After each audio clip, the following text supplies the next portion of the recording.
own a gym in Columbus, Ohio called Training Grounds. Basically the way that I set up my gym is almost like it's like a salon, but for trainers. So like I have basically like 2-car garage sized gyms within my gym that are just like these, we call them training pods, and they're all identical. They're just repeated over and over and over again. I rent them out to trainers. And so I basically started just like experimenting, helping them out with some marketing stuff, some business stuff.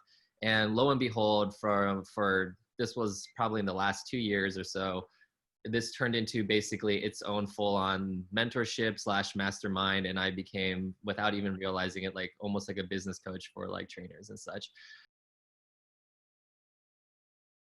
Yeah, I think this was like back in the day when everybody was like making fun of Amazon, being like, oh yeah, they just sell books online and stuff. Like they're not a threat. And then like, look at Amazon now. So like, you can't deny that like online personal training, online coaching has just, it's here to stay. It's only growing. I don't think in-person is necessarily going to like disappear, Right. but I think like we definitely, like online is definitely like, yeah, it's there and everything like that. So from my point of view, what we saw was that like, yes, like when everything shut down around here, in-person businesses definitely like took a hit at first, but for the most part, the coaches in like the mentorship that I run and everything like that, I think out of the 20 to 25 coaches that we have, I can count maybe on one hand the number of clients that we managed to not pivot online.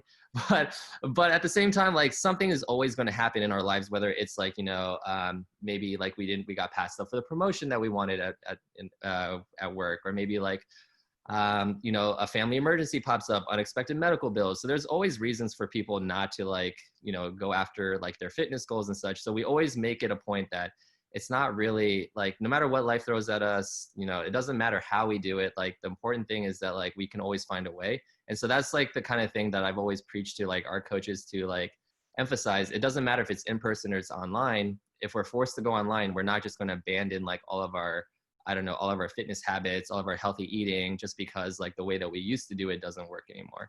I think the online space really exploded because a lot of the in-person places that closed down, now that they didn't have an outlet for it, they didn't just suddenly become unhealthy people. Like they were looking for like an outlet to, if they can't go in person, they're like, where else can we go? So we saw a huge boost in online coaching, like applications and things like that. Like we're going to be just fine. We're going to bounce back. At the end of the day, the people who are self-employed, driven, entrepreneurial types, like they're going to, like, I think the cream rises to the top, no matter if we're in a recession or if we're in a, like an expansionary period. So right.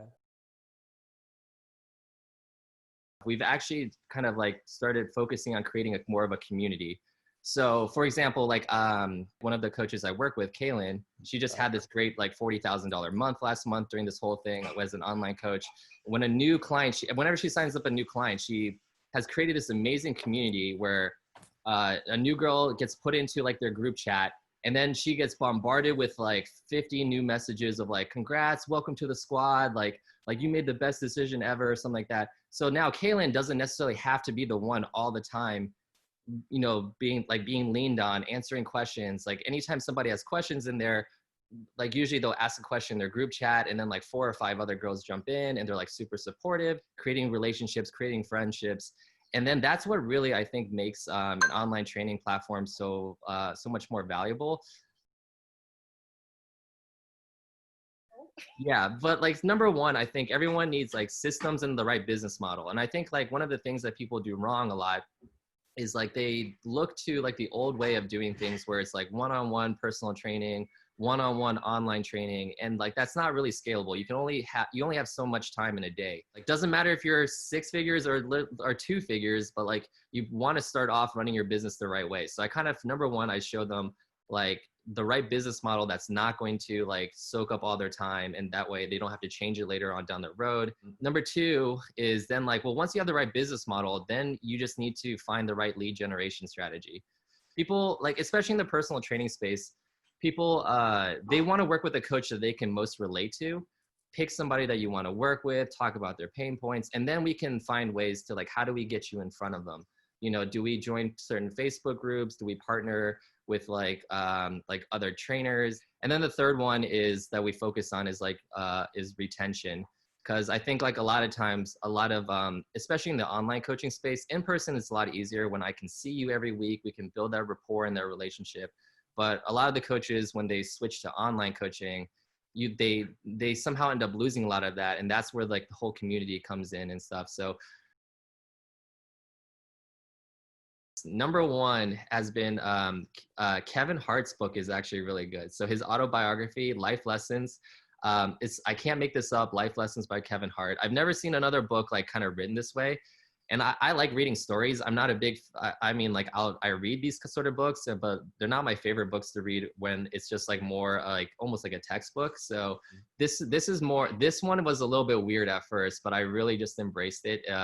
It's called You Are a Badass at Making Money by Jen Sincero. It really helped with like my money mindset about how I think about money. So that book helped me just kind of like shift my mindset on money, gave myself permission to go out and earn money. And then the third book I really liked is, I didn't think I was going to like this one, but this was from Book Club, is Extreme Ownership. And it was written by a Navy SEAL, Jocko Willink. And like, I was like, man, these muscle heads, like, what do they know? Like, they can't teach me anything. But I was so wrong. Like, that book was really good. And that book basically was just like, everything is your fault.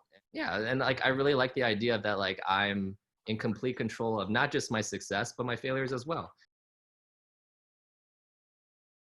I see that was a battle that I had between myself of like, how professional should I be and how much of myself should I be? Because at the end of the day, people are going to know me. And like, if you have a good sense of humor and we get along, we're going to work with really well. I've had clients before where they were a lot more serious. They were very professional. And I was just like, hey, here's your money back. Like, we're not going to be a good fit. Like, I don't want that stress hanging over my head. I don't want somebody to walk away with a bad, anything negative say about like working with me. So I'd rather just part ways. If we're not a good fit, we're not a good fit. So parting thought is just or thing that's going through my mind is basically like, we are like, no matter what's going on around us, like good times or bad times, like we're always in control over our own destiny. Like the one thing that we can control is what we do. So like, like we can still go out and market ourselves. We can still brand ourselves. We can still DM anybody we want to on Instagram. We can shoot anyone an email that we want to. Like nothing is stopping us from like, I don't know, nothing is stopping us from succeeding. So like, even though the economy might be like on the downward trend, maybe even if I'm wrong and people aren't trying to spend as much as they used to be, there's still people out there trying to spend. And there's 330 million people in the United States. We're still in control. We can still find them. That's why our PocketSuite comes into play. Like, by the way, I love PocketSuite. I've never found another platform that does everything PocketSuite does.